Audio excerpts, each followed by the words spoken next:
actor. And he's at the end of his life, basically. He's got cancer, he's going to die, and he wants to carry on desperately. And he's heard of this clandestine organization that will take one's consciousness and put it into a vessel, like a lab-grown body. And he spends about $250 million to do this and have this process done. He's got nothing to lose, so he just gives it a shot, and it works. He soon finds out that this body, this vessel that he's taken over, is not lab-grown. It's in fact a living, breathing person who sacrificed his life and had a wife and a child, and the two consciousnesses are in this one body, and they're kind of there's a sort of a duality, like a struggle between them, and much like an organ being rejected, like from an organ donor. And he starts to uncover that this is not all as it seems, and he realizes he's made an incredibly grave moral error in doing this.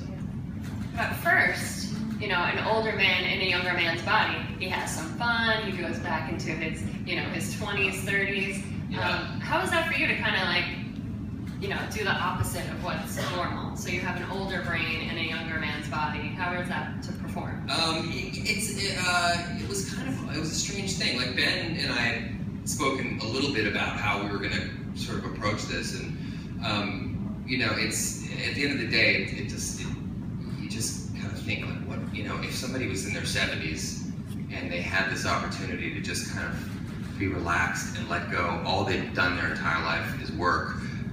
Part of the reason he wanted to do this was to just experience what it was to just breathe again, take a deep breath and live his life. So yeah, he gets into it and parties a little and plays a little basketball and does all these things that he's always wanted to do. And you know, soon enough he's running for his life, as you normally do.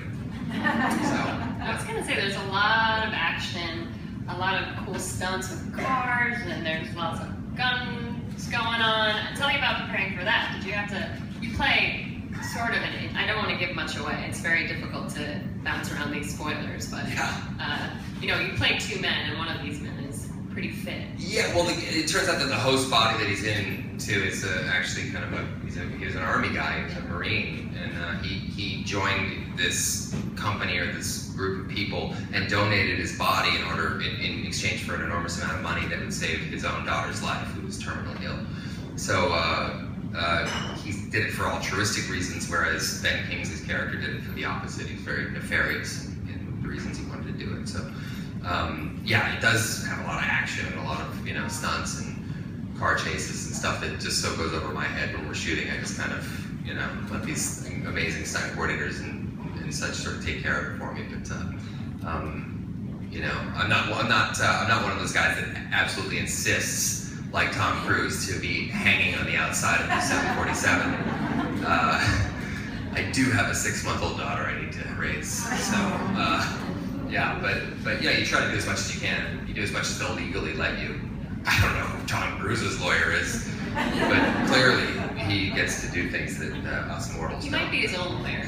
I think he pretty much is. I think that he's achieved that status a long time ago. I have no doubt he's passed the bar by now. I mean, if not, that's just lazy.